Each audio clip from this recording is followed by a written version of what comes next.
Hello, Sweet Tooth here. Hope your day is going well. Gonna play Perfect Date. Meow, meow, meow. Mew mew. Meow, meow. It does mew every time you go through the menu. Meow. Progress the story by space or enter. You can progress the story by left clicking on the icon. Well, I guess you can click on it over there. Restore your health. Might be consequences if you don't. Finish research events. And then keep an eye out for anything odd. Curiosity may have killed the cat, but it might lead to fun extras. Apparently there's 18 endings.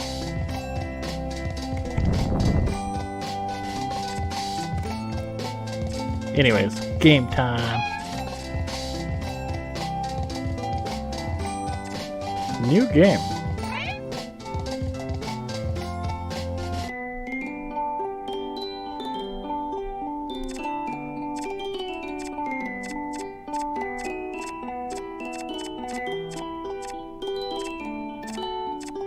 Who do you want to be?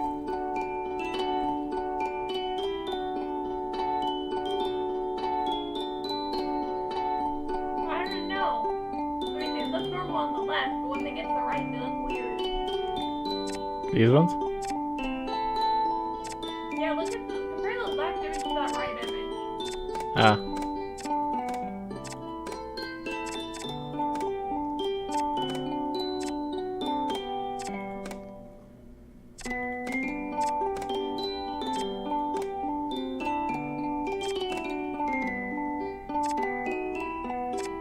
That's good.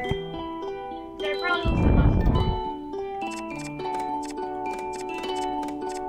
He's the only one that has pupils.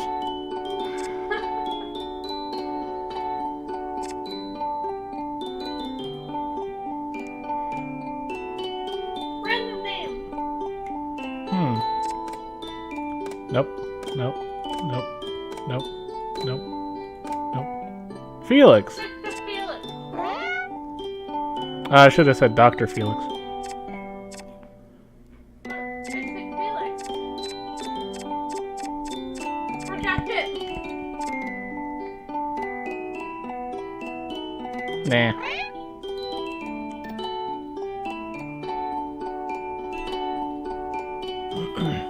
What they do? Probably not let you autosave. I'm not sure how long we've been sailing, but it feels like forever. I'm not feeling too well right now, so it's a huge relief to hear the deck lad shout.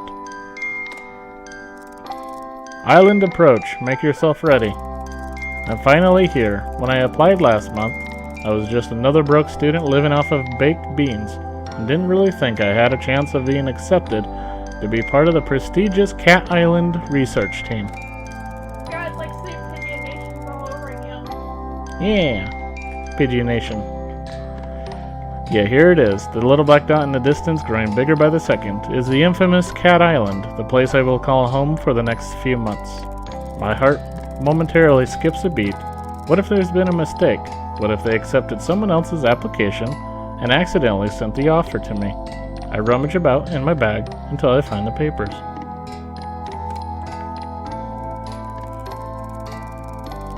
Dear Felix, we are pleased to be able to offer you the position of research assistant to Professor Popper at our research facility on Cat Island.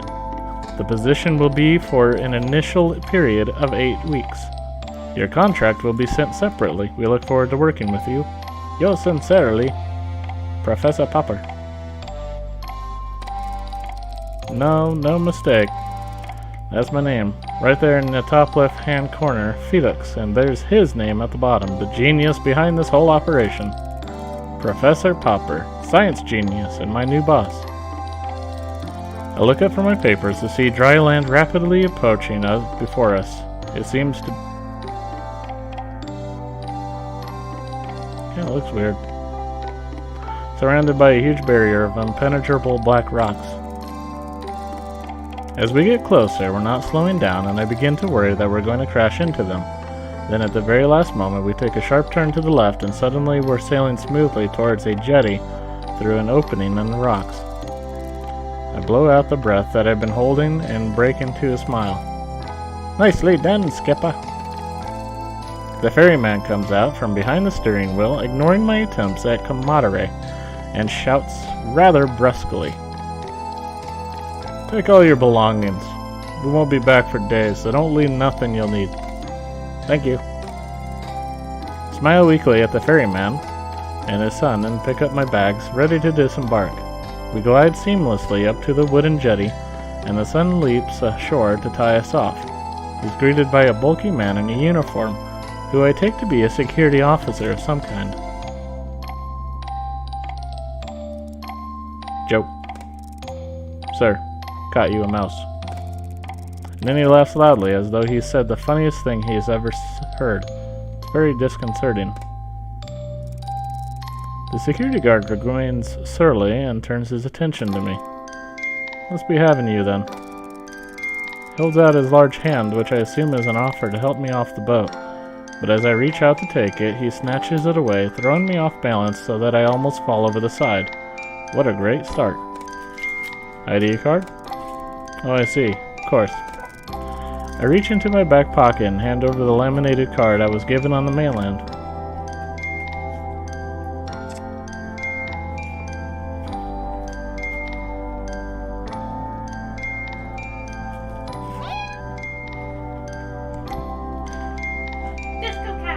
Disco Cat.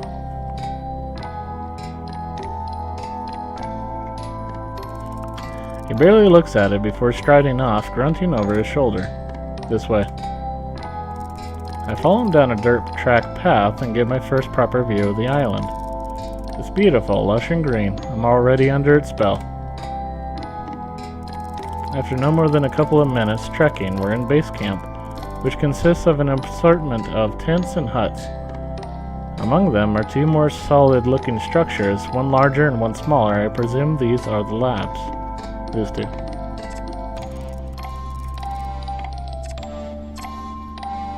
The whole camp is moderate, but functional. It reminds me of an army outpost. I'm struck by the lack of people. In fact, there's no one around apart from an older woman sitting outside, peeling a pile of potatoes. I smile and give her a little nod, but she just stares back at me. I try not to get paranoid. Here. She stopped at the largest of the tents, indicating that I should go inside. I feel rude just walking in, so I make my presence known first. Hello? A firm but friendly voice calls out, "Come." I walk in, and there he is, hunched over some documents, the great Professor Popper. Sir, it's an honor to meet you. Yes, you must be Felix? Come on in, my dear. Why would you say my dear? Glad to have you on board. Good journey? Well, long. Yes, indeed. We're rather tucked away here. Let me offer you some refreshment. Water, coffee, something stronger, perhaps whiskey? First choice.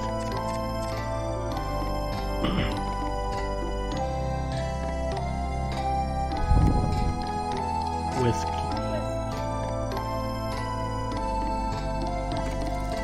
Well, if you're having one, it would be rude to let you drink whiskey on your own. Jolly good. I can tell you and I are going to get along famously. He takes us... Popper. I don't know, I guess he's poor. There's a mess. Takes a swig from the bottle and passes it to me. I try not to show my self-consciousness and surreptitiously, I can never say that word, wipe the neck with my sleeve before taking a modest sip.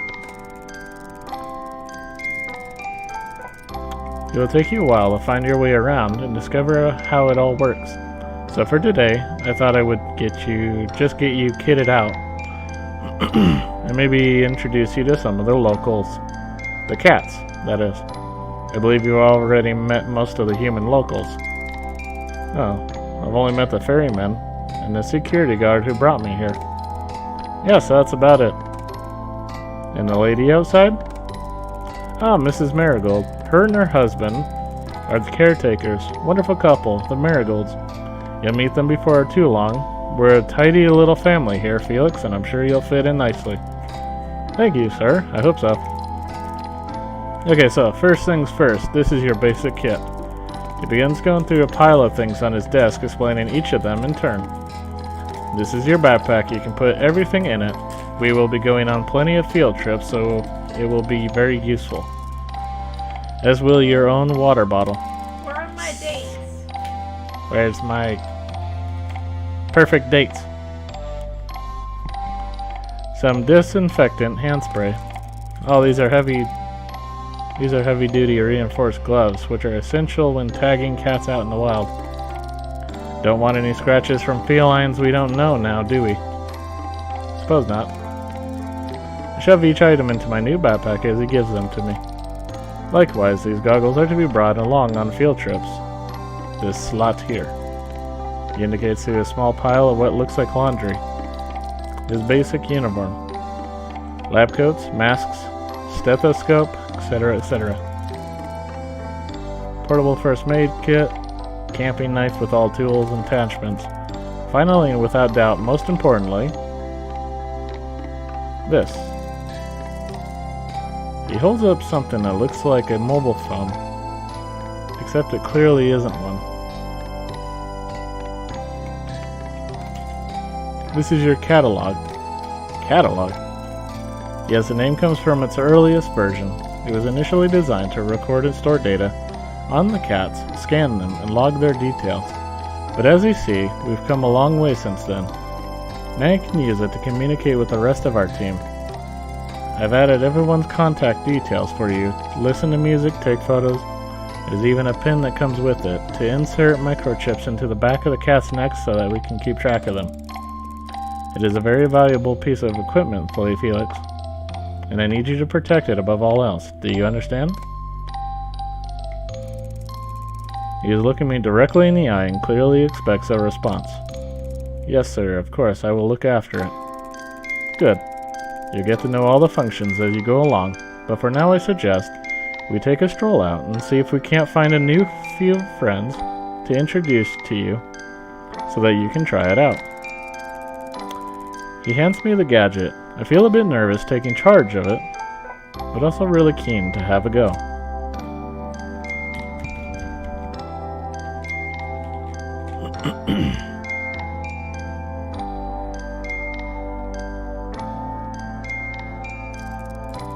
We headed down to the beach, the professor explaining things as we go.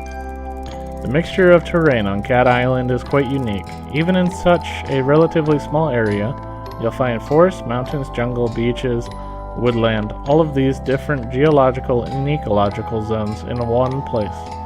It really is most remarkable. It certainly is. Even the lack of wildlife is, in itself, quite remarkable. What do you mean, Professor? Well, put simply, there is a type of force field that surrounds the island, disallowing anything to enter. You mean literally anything? Absolutely. No birds, fish, or creatures of any kind can penetrate it. But you're here. What? Forgive my lack of intelligence on this subject, but, we're here? The professor lets out a disconcertingly loud laugh. Ah, I see what you mean. Well, there is, of course, one small break in this invisible wall, and that is where we built the jetty. But let's not get too bogged down in all of this right now. What you do need to know is basically the island is shaped like a peanut. He has picked up a nearby stick and draws a simple map on the sand. This, our end of the island, is very well known to us now. We've been researching here for many years. The other end is not so familiar to us. We have encountered difficulties that have hindered our progress in the region. What type of difficulties, Professor? Well, we're not sure as we'd like to be, but what I can tell you is that the environment has an adverse effect upon humans, inducing nausea at the very least. And at the worst, fainting, migraines, possibly nerve damage. Gosh, that's serious. As I say, it's best to keep away, but let's not go into all of that now, my dear. You've had a long day. For now, let's just say that we refer to the far end of the island as the danger zone with good reason. I must ask you not to put yourself at risk by venturing beyond this mountain range here. Go first to the map once more, drawing a line just past the center and an X through the end section. There are wild, aggressive cats out there. I wouldn't want you getting too close to them. Unlike our lovely fellows closer to home. He has led me to a spot where a few cats are lounging about. What do you say we try out your catalog now, Felix? He stoops down and picks up one of the animals, a disgruntled-looking cat who is sleeping under the shade of a palm tree. The cat lets out a displeased mew, but doesn't struggle. Its large body billowing with long orange fur. Hey, it's Garfield. Just sort of hangs in the professor's arms in lazy resignation. Would you like to have a go at scanning this delightful chap? I find the on switch and somewhat timidly activate it. The gadget immediately comes to artificial life, emitting a boop boop boop sound with a red pulsating light. I select the app labeled Cat Scan, and it loads instantly. There's no delay on this thing. The professor holds the cat towards me with arms outstretched. I'm sure he said the scanning chip is implanted into the back of the neck somewhere, but it's difficult to find this one's neck amidst the thick cloud of fur. I blow to make a parting and press the catalog to his skin. It's a bit like scanning groceries in the supermarket where I used to work. That should do it. And he plops the marmalade Tom back into the shade. It's a tomcat. It's a tomcat. Tom. I wouldn't mind. Yeah. Sure enough, upon withdrawal, I find the cat has been successfully scanned. Meow. Hey, his name is Floofy Butt. Yeah, Floofy Butt. Floofy Butt. Gender male. Age 10 years, 4 months. Breed red tabby. Persian. Eye color red.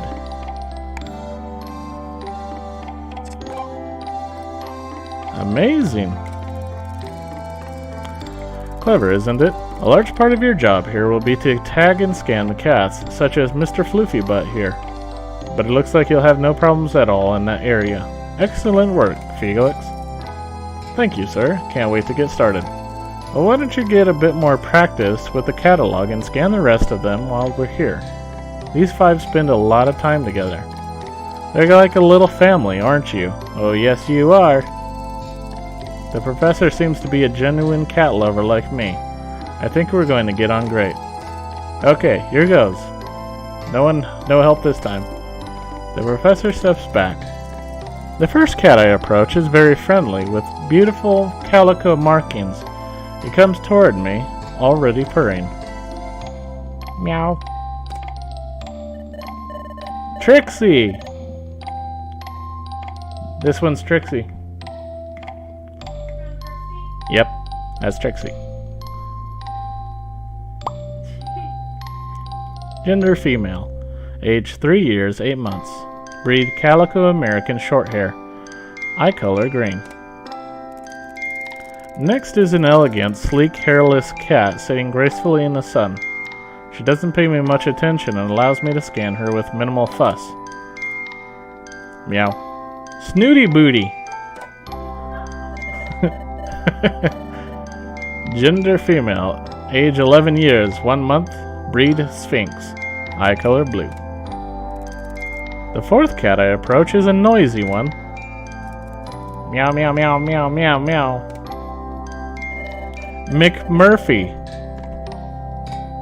Gender male. Age 6 years. Breed brown crossbreed. Breed. Why did I say breed? Eye color green. And finally the one I've deliberately put off until last. He's been skulking around the edges of the activity, eyeing me suspiciously, as though he could pounce at any moment. I laugh at myself, already projecting personalities onto these animals. Hiss. Kibbles!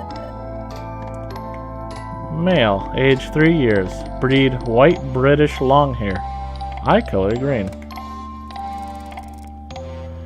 All done. I hope you enjoyed meeting some of the locals. The professor lets out a little laugh. I have a feeling you'll get to know them quite well in time. That's probably enough for your first day, don't you think? It's quite a lot to take in. I am suddenly exhausted and grateful to be heading back to camp.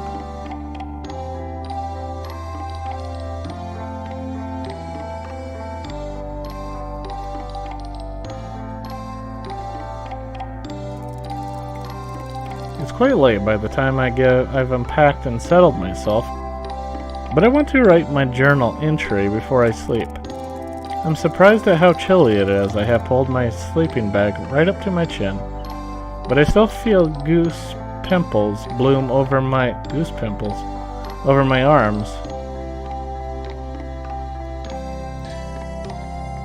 It's calling goosebumps goose pimples. Shivering, I rub them to warm myself up. It makes me smile to think that this inherent reaction to the cold is what will be keeping my new feline friends warm tonight.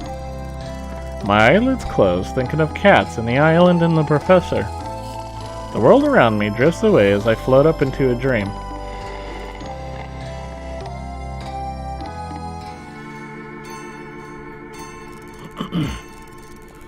I'm not sure how long I've been asleep, but I wake up with a violent jolt that leaves me sitting bolt upright. It's too dark to see anything, but I hear a rustling and then a strange electronic noise. One that in my sleepy confusion I can't place right away. The catalog. Acting on instinct, I scramble to my feet and follow the noise out of the tent. I look around me, and my fears are confirmed when I catch sight of a pulsing red light, getting fainter in the direction of the forest. I snap into action, running as fast as I can. Barefoot, dressed in my pajamas, running at full speed into the forest in the darkened night. I must be crazy. The words of Professor Popper are ringing in my ears. I need you to protect it above all else. My legs are trembling beneath me. I stop, feeling my heartbeat heavy throughout my body. I wheeze in and out, my breath billowing in front of me in white puffs. I shouldn't feel like this. Why am I so dizzy? I try to get my bearings and realize I've blundered perilously close to the danger zone. I can just make out the shapes of some large animals in front of me before my eyes close and I drop to my knees.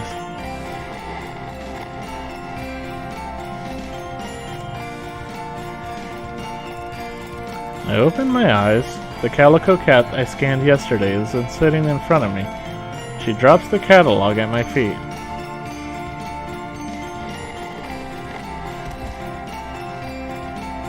What was that? It's like the third time it's happened. I pass out.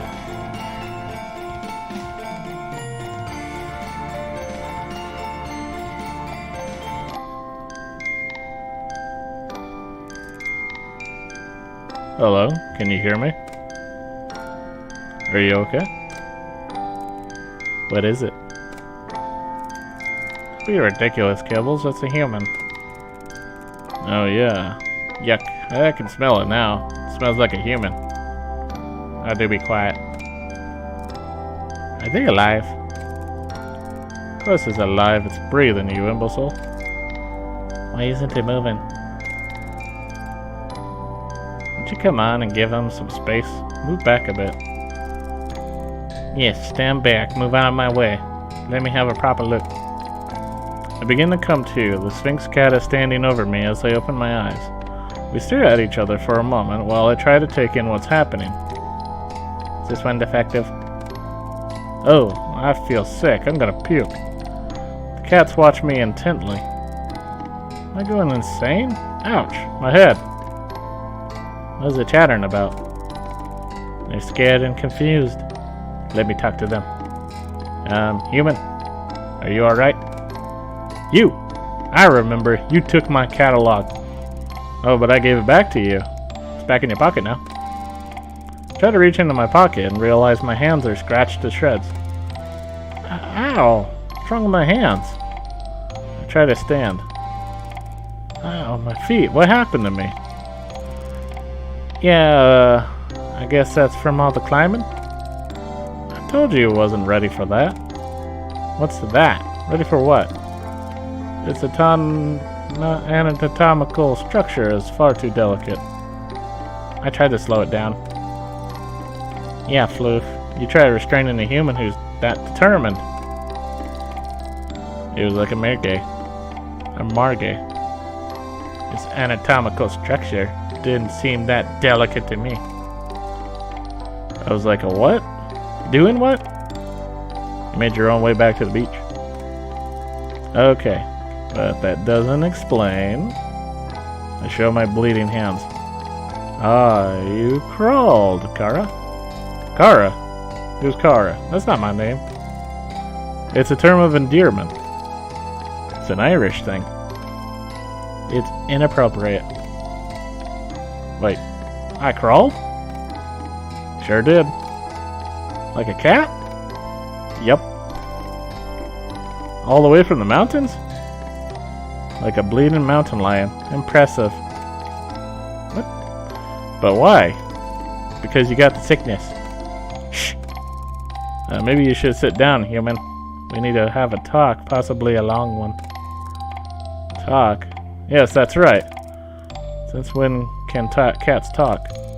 Oh, for goodness sake, since the dawn of time, how else do you think we communicate? Stop spitting whiskers, Major. You know full well what this human is saying. I think the revelation here, Kara, is that you can understand us. Yes, that too. Will someone please explain what the hell is going on here? Well, we don't fully understand everything ourselves. At least, not all the details of how this works. I think being stood in a forest surrounded by a bunch of talking cats is about as much detail as anybody would want. I agree. More to the point, we were rather hoping you would be able to help us. You are the scientist after all. What do we know? What we do know is that the clock has started ticking for you. What do you mean? Well, there's no easy way to say this to you, Kara. You'll be catified. I'll be what? Whether you help or not, you don't have a lot time before... if I may. It would seem we are basing this on our experiences to date. That when a human manages to find themselves in what I believe you call the danger zone, they are vulnerable in ways that they previously were not. That is to say, you're screwed. You're not helping. Don't make me... Yes. Whoa, mountain lion. There'll be no violence of any kind. Forgive me for being a bit panicked here. The vulnerability to which Snooty Booty was referring is, simply put, if you are bitten or scratched by an elder cat within the danger zone, you'll begin a process of change that ultimately will result in full feline transition.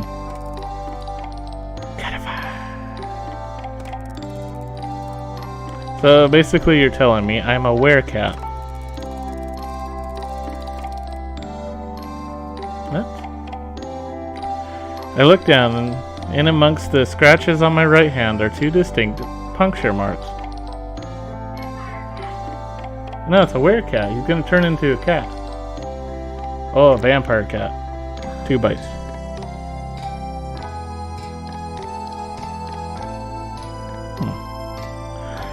I look down, and in amongst the scratches on my right hand are 2 puncture marks. The reality of the situation descends on me like a cold mist. Basically, the what? It's a vampire cat. Yes. My head is spinning. There is too much for me to take in. Take a breath now, Kara. You're not looking so good.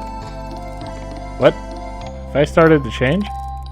I feel my head for ears. Fur, everything seems to be normal. No.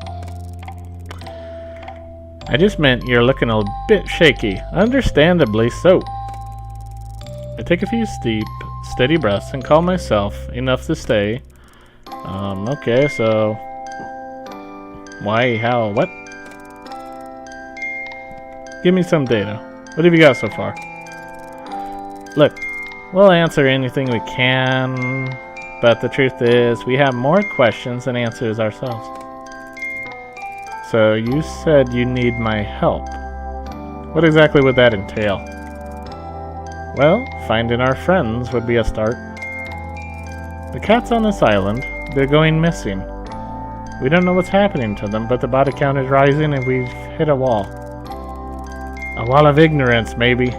Really, how many times do I have to tell you? The Muellers are to blame. Muellers? Now, Floofy, but there is no need for name-calling. Speaking of name-calling, I'll remind you to call me Major, madame. Look, they can't help the way that they are. It's lack of breeding, you know. Overbreeding, if you ask me. Again, Muellers? They're the elder cats, the island originals. They can't speak the way we can, hence the derogatory term, Muellers. And how are they to blame exactly? Well, if I knew that, there would have been no need for this elaborate kidnapping. It's hardly proven to be a roaring success after all. Look, Kara, all we really know is that we are no longer safe on this island. The elders who live within the danger zone are hostile towards us. Not sure why, it's just always been that way. And now because cats are being taken, nowhere else is safe either. You expect the occasional mishap. We live in an undomesticated world here, after all. But lately, cats have been disappearing almost every day. Even the last human we catified went missing. I'm sorry, what? Let's not open old wounds, Kibbles. Yes, onwards and upwards. Well, first things first, this werecat thing. Catification. Transition. Whatever. How does it work? Time passes, then you transform into a cat. Yeah. It's a gradual process. It's different for everyone, but you won't just turn overnight. The clock is ticking, however. The first side effect of the transition is being able to understand us. Well, some of us. Not the elders, obviously. Not all the domestics either. Then you have the whole heightened senses thing, the increased agility, the crazy body hair stuff. Let's not worry the human with all the details just yet. I assume there's an antidote? I'm afraid you're going to be disappointed in that assumption. Hang on, you said there was someone else who you'd put into this position. Well, let's hope you're a better pet than they were. Unfortunately, they weren't able to discover an antidote or get our friends back. I know where their notes are, though. Really? Trade. Huh? You help us, and I'll give you their progress reports. So what do you say, Kara? Will you help us? I get a choice. Do I help them or not?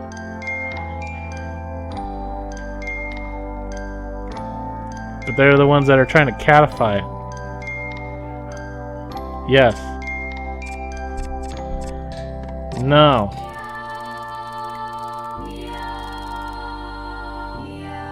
Help you after what you did to me? How could I ever trust you? You steal from me, put me in mortal danger, lie to get what you want. What would you do in my situation? Ouch. This ludicrous story about werecats is enough to make me think I must be going insane. So no, it's up to you to sort it out, whatever is going on here. I will have enough on my hands looking after myself. Lame.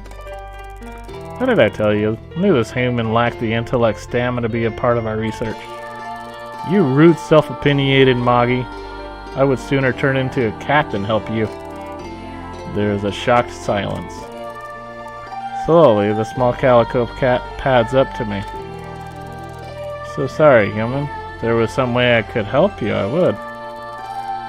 Trixie begins to sob quietly before turning away.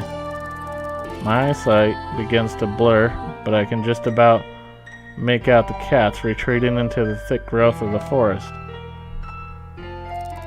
Despite becoming more and more tired and foggy, I somehow make my way back to the research area, and that's it, really.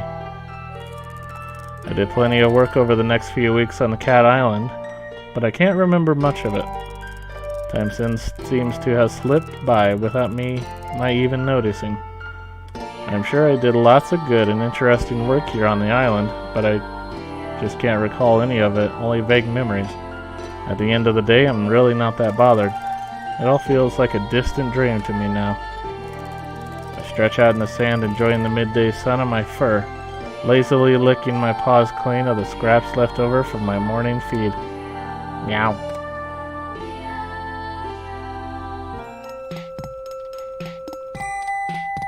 Achievement unlocked, Chapter 1.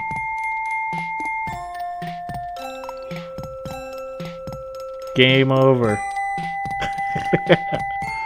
Ending achieved. Anti-hero. Felix. Relationship status single.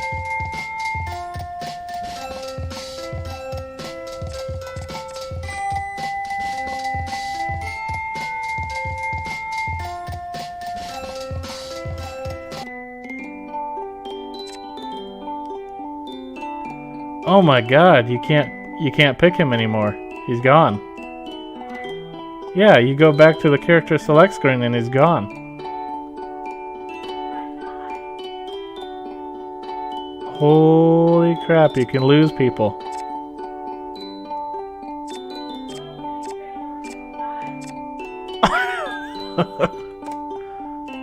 I don't know.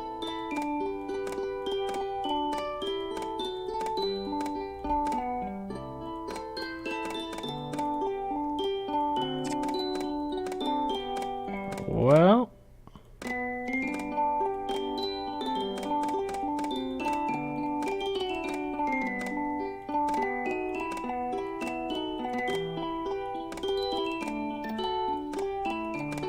I can be Brian. Well, lost that character. Chapter 2. Holy crap.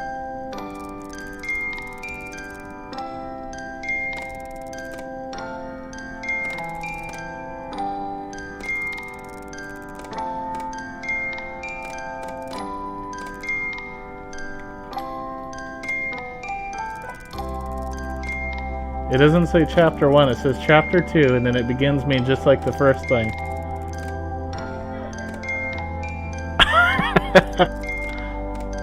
Holy crap.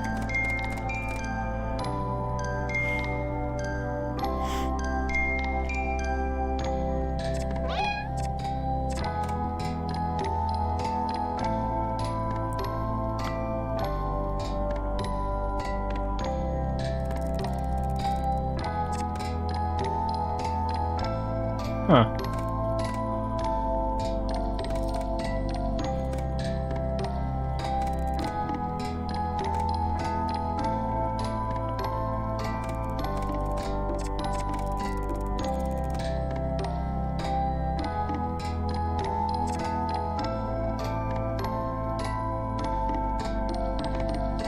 Cup of tea.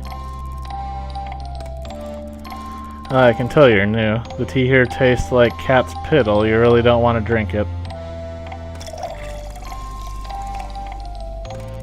Okay.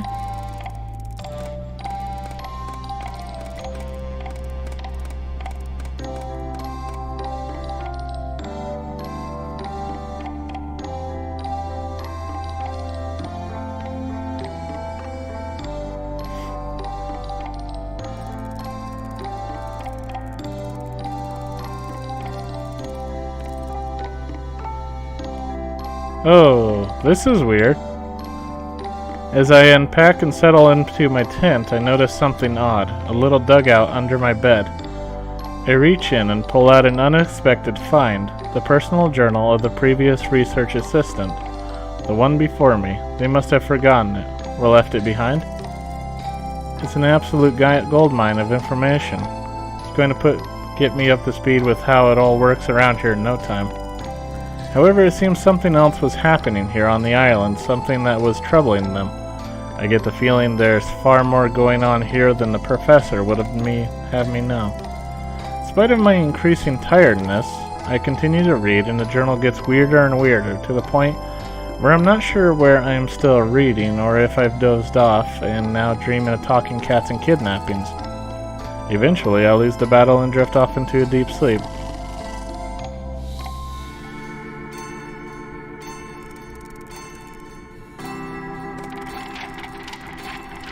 I can hear a scratching sound and a rustling of paper coming from the tent flap.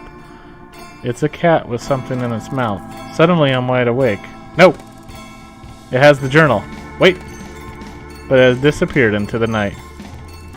Before I know it, I'm out in the cold of night chasing it, running with all my might. I must get that book back. It has everything I need to know in it.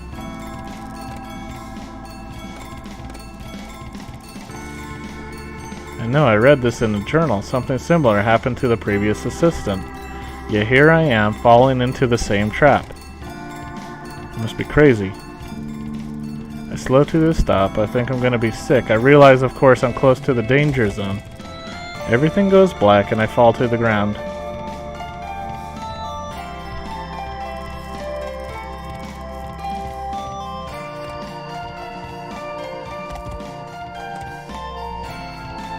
Wow, interesting. They got the second guy in a little bit different way. Well, here we go again. Here we go. Yeah, he said here we go again. Floofy butt. No, it's not floofy butt. Move back a bit. Let them breathe. Has it been bitten? Sphinx cat is standing over me, staring as I open my eyes.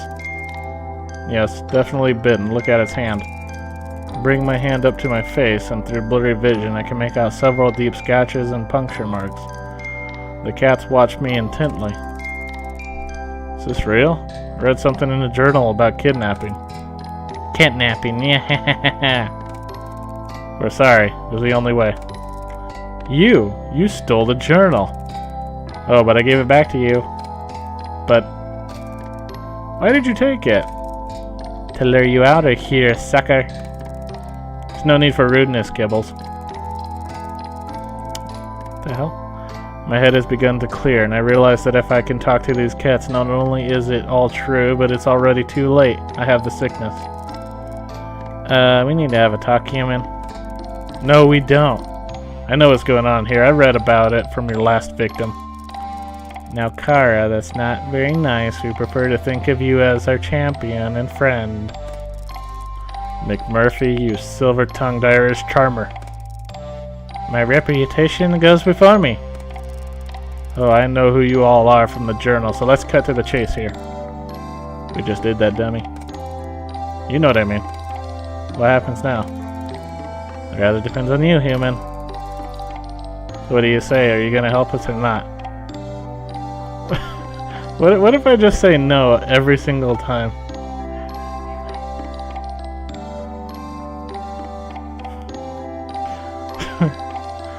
Nah, it's okay. Nah, it's okay. I suppose my fate is already sealed. I may as well do my best to help you sort this mess out. Spoken like a true champion.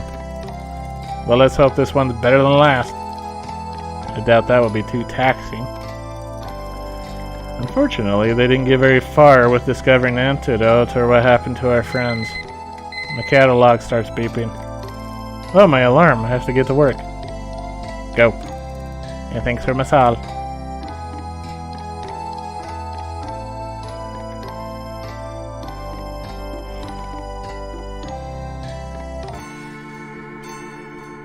Cats are always devious.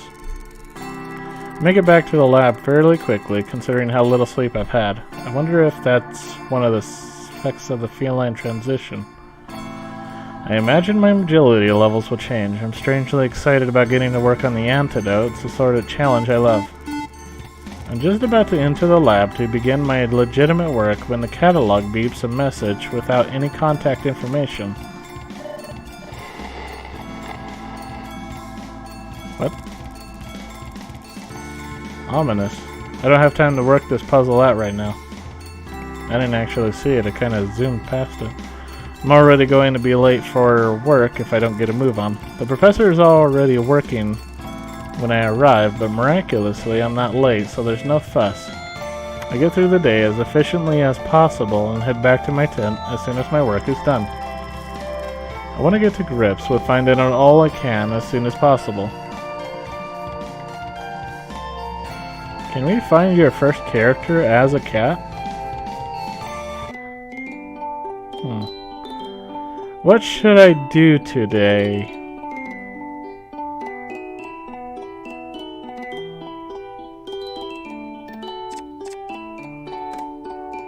Research.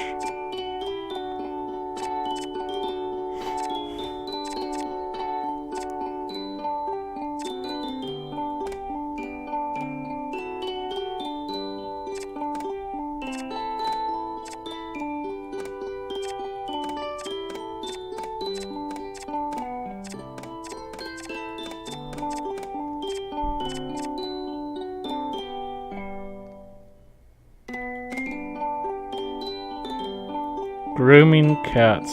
I never thought I could add a feline hairstylist to my cover. CV, but it looks like today is my lucky day. Okay.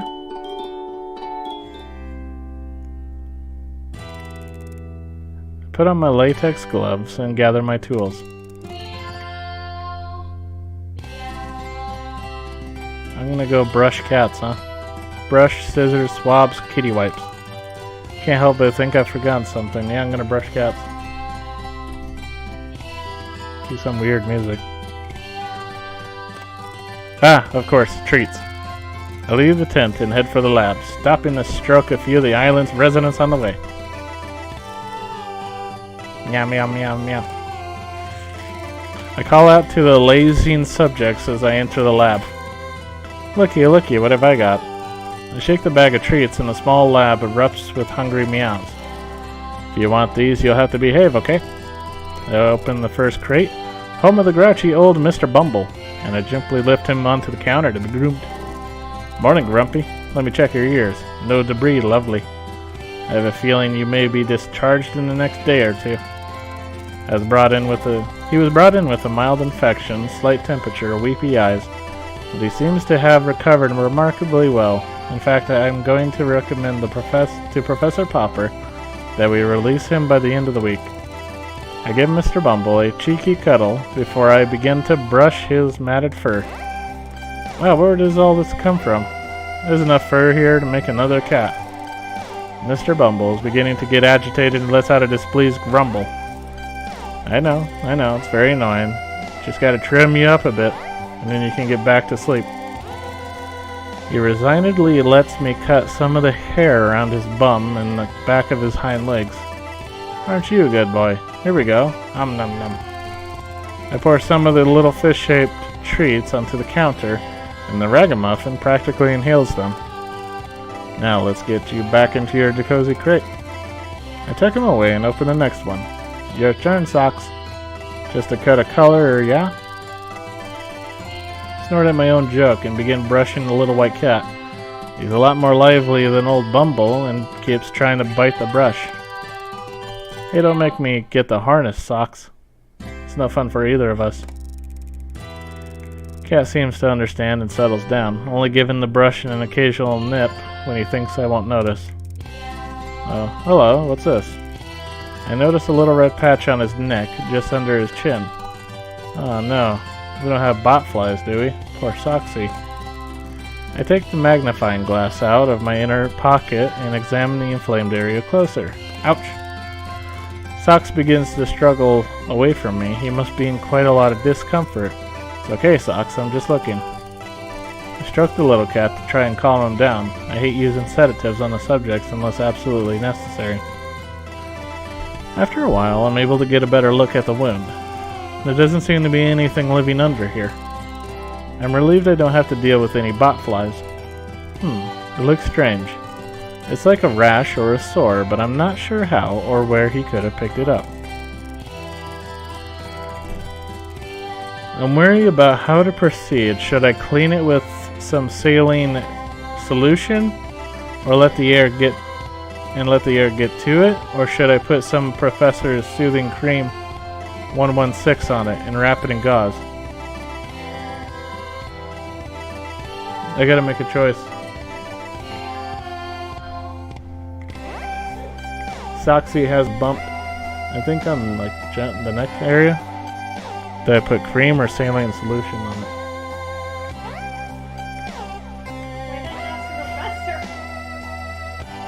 I don't know. I don't know.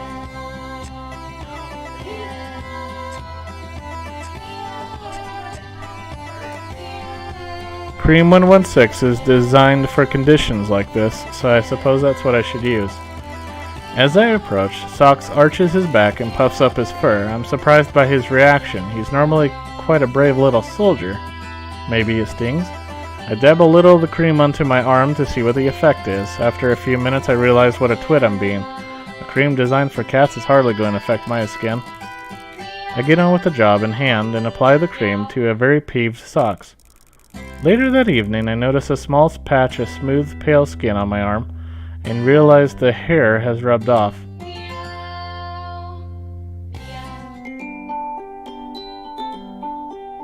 I unlocked Research 6.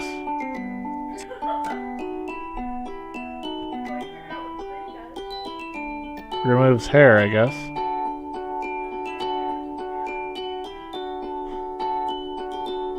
Oh, I got 1.4% of the antidote.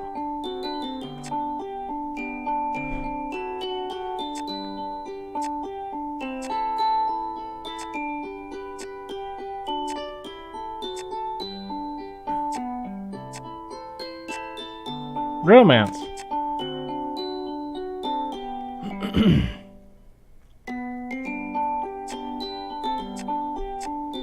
Should I do Floofy Butt, McMurphy, or Snooty Booty?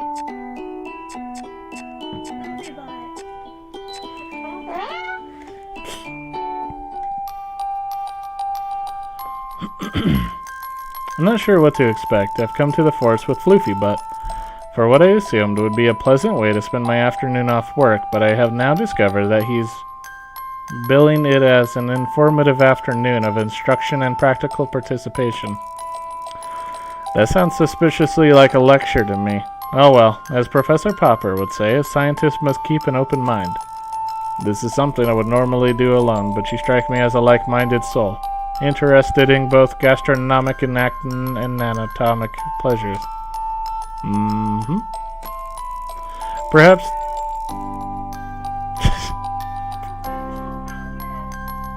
Tomcat's a weirdo. Perhaps now would be a good time to lay down the blanket I asked you to bring. We don't want to put that tender skin of yours under duress. This guy's gonna cut you. I lay the blanket on the ground awkwardly and wonder where he's going with this. Relax, Brian. This doesn't usually take very long. Suddenly, without warning, there's a loud plop as a bird plummets out of the sky onto the blanket. Told you so. Oh my, it's dead. As a doornail. But what happened to it? Just the force field, of course. How do we figure out where the hole is? That's where the jet is. Where the boat came in. So how did they figure out where's the boat? I don't know. Just the force field, of course. Now enough foolish questions, Brian. Let's get started, shall we? Just like the lecturers from my uni. What exactly are we doing here, Floofy Butt? I told you, don't use that ridiculous name. I prefer Major, if you please. What exactly are we doing here, Major? This is my little surprise. I'm a bird fancier. Oh, and you fancy your birds dead? Quite, and all the better to practice my other pursuit. I know I'm going to regret asking this, but what pursuit would that be, Major? I'm a self-taught pathologist. You mean as in post-mortem? Somewhat rudimentary, don't you know? But I can now find my way around the innards of the average seagull with remarkable dexterity. Yes, well, whatever floats your boat. I'm interested in crossword puzzles myself. Not everyone's cup of tea, but it occupies a wet afternoon. Okay, back to the task at hand, Brian. Never see this guy again, please. I shall now begin the autopsy. Keep your wits about you. There will be questions at the end. Aha! I knew this was a lecture. Floofy Butt pings out a razor-sharp claw and begins going to town on the bird. Incision from sternum to base. On first examination, the skeleton appears to be typical. I note there is no break in the neck, indicating that the force field, rather than the fall, killed the bird. Pretty graphical. I feel rather queasy. Oh, really? Yes, point of interest. Sometimes the initial zap of the bird receives from flying into the force field merely stuns them, and it is the impact of the fall which provides a fatal blow. This chap, however, appears to have suffered cardiac arrest. You can see from the size or lack thereof of the heart that even a minor jolt could be enough to induce a seizure. Having removed the tiny organ, Major has now begun digging around inside the carcass as though rummaging in a lucky dip. Now removing entrails for further examination. Oh, to get a better look, Brian. I'll kill you. It's rather, this is the kind of cat that'll kill you. Rather revealing. I can see something in the stomach sac. Oh my god. Stomach sac? It's like, oh my, it's gold. Our lucky day, Brian. Here, have a look. Some kind of nugget. No, thank you, Major. I'm not in the mood for playing with the contents of the seagull's belly. Stomach. Don't be ridiculous. This is not a game, Brian. May I remind you that we are in the middle of a very serious post-mortem, and I expect you as my assistant to maintain professionalism. My stomach is doing flips as I hold the object between thumb and forefinger. What is this thing? It's so small, it kind of looks like a... Cripes, it's a tooth! Major, it's a gold tooth! Good find. You're natural.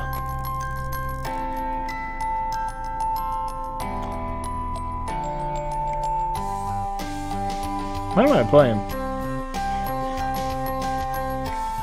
I can't help but wonder why a seagull would have a gold tooth in its stomach. Presumably, Major, this is from the mouth of a human. I think you're probably right. So how did it get in a seagull? What inquiring mind. You're making an excellent apprentice. If you like, I could pass on to you the skills I have acquired. That would be a feather in your cap, eh? I resign myself to the fact that he's not going to be drawn into speculation. Okay, well, I'll bear that in mind, Major. I don't have the heart to tell him that I came top of my class at veterinary surgery. And now to the victor of the spoils. Don't be shy. I've already carved. Oh gosh, do you mean? Of course. Tuck in. We won't stand on ceremony here. It's a good one too. Plenty of fat. I have to think fast. Do I really want to eat raw seagull carved up by a cat on the forest floor? Ah! I have to make a choice on either eating the seagull or not.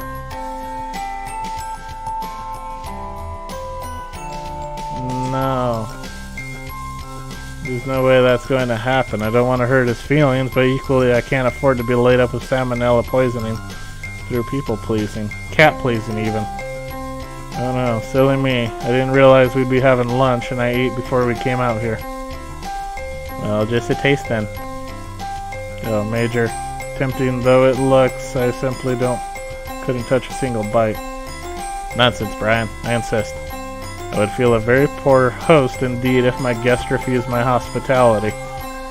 Oh no, this is going to be harder than I thought. Flippy Butt is standing in front of me, presenting what looks like a tiny liver on the palm of his paw. I need to think fast. Oh, that's my catalog. I can't hear anything. It's on vibrate. The professor is calling. What bad timing. Can you believe it? I'm gonna have to head off. But our feast. Such a shame. So sorry. Please do go ahead without me. Oh, another time then? I'm tempted to make excuses, but notice the eager look on his little face and feel a pull on my heartstrings. Oh yes, without doubt. Another time. Then I toast your health. The Major pops the liver into his mouth and starts cat chewing in a very unattractive way. I realize I'm staring and catch myself. Enjoy. Bon appetit. Bon appetit. Bye. Bon appetit. I make a swift and graceless retreat.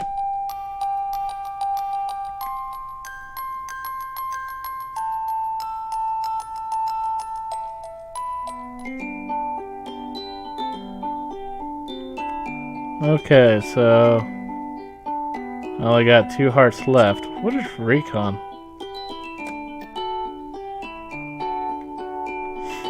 Oh, recon has different tasks that you have to unlock too?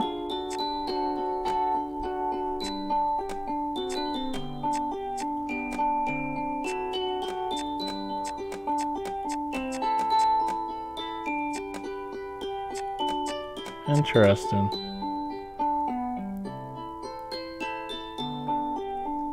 I before E except for after C. Receiving is spelled it wrong.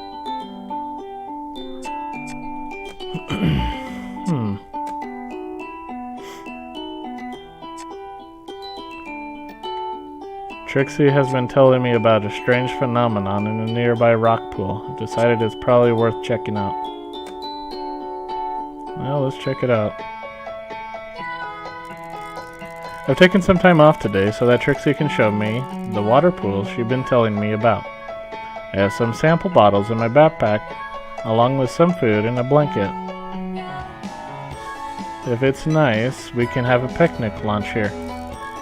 So these pools appear to be different colors? They don't appear to be, homie. They are. Well, we can't prove that until we've tested them. Reflection, refraction, and dispersion can play some fancy tricks on the eye. Pooh to your testing. You take all the magic away, science person. It makes your world very dull, I think. Maybe you're right, Trixie.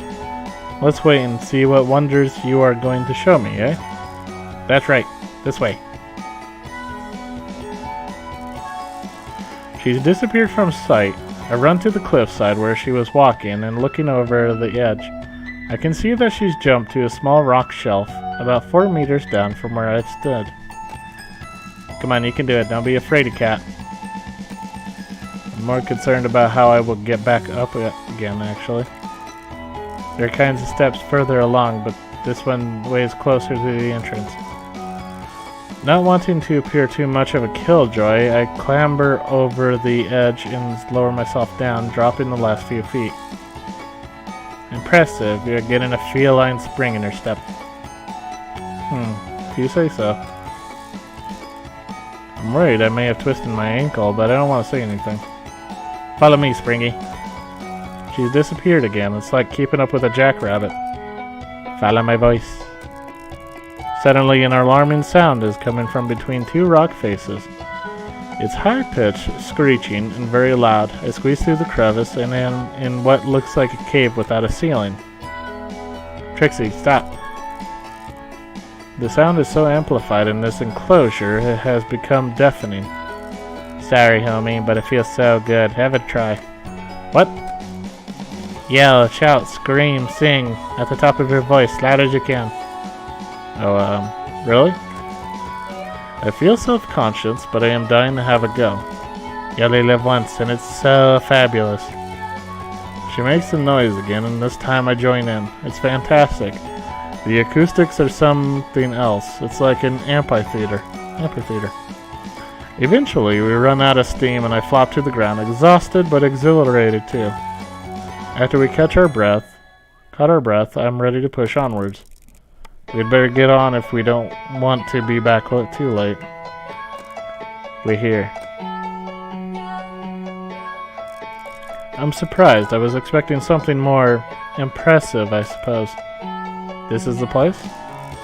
I look around, and for the first time I notice several small pools of water, not much larger than puddles around the edges of the enclosure.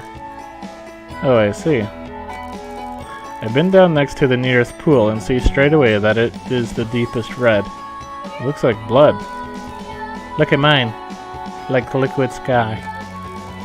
Cross to the opposite side where Trixie is sitting, and sure enough, there is the clueless, richest blue water. And melted emeralds. Again, I follow her to find another pool as green as spring foliage. Then another of deepest purple, one of orange, yellow, pink. Well, it certainly is as amazing as you said, Trix. How strange that they are all so different. What's causing it? It has to be a trick of the light. Put your hand in. Well, I'm not sure that's a good idea. It could be any number of bacteria making this happen. Best not to touch until we're sure it's safe. I've done a lot. It's fine. I glance over, and sure enough, she has her furry little paws in the golden-colored water. Somewhat reassured, I scoop some of the blue water up and sniff it. Smells wonderful, as though it has been perfumed. What does that smell? It's weirdly familiar. Take out my bottles and begin collecting the waters. My theory about the light is blown when I line the little bottles up together and they each retain their original hue. Something is dyeing this water. I can't wait to get back to the lab to run some tests. We can go back the easy way if you like. Follow me.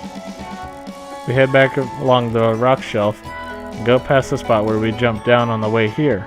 Further along there is an ascent, just as Trixie had said, but I would hardly call it steps.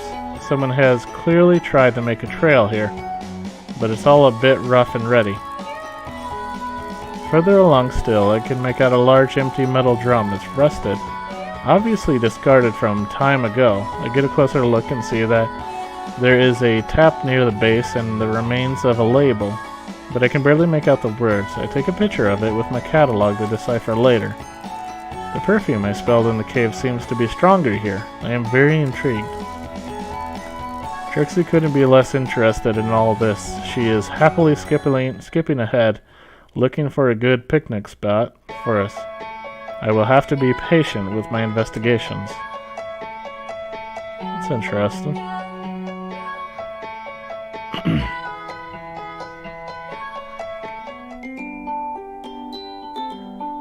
And then rest.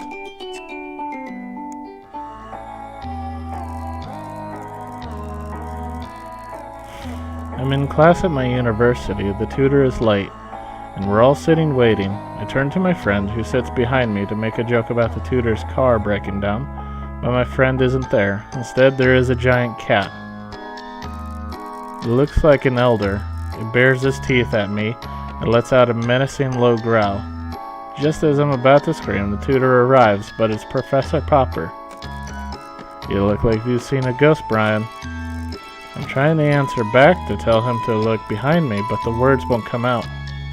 I'm rigid with fear, can't move, can't speak, can't scream. Everyone else is acting like things are normal. Can't they see it?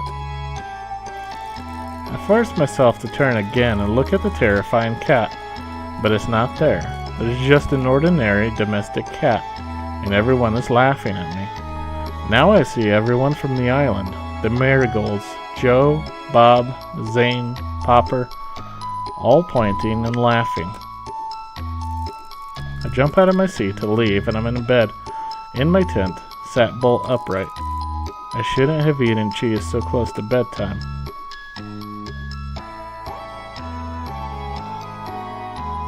Something weird's going on. Antidote, 4.2%. Alright, anyways, that's going to do it for this video. I want to thank you for watching. Feel free to leave a comment. If you like this game, do be sure to try it out yourself. It's called Purrfect Date. Alright? See you in the next one. Love you.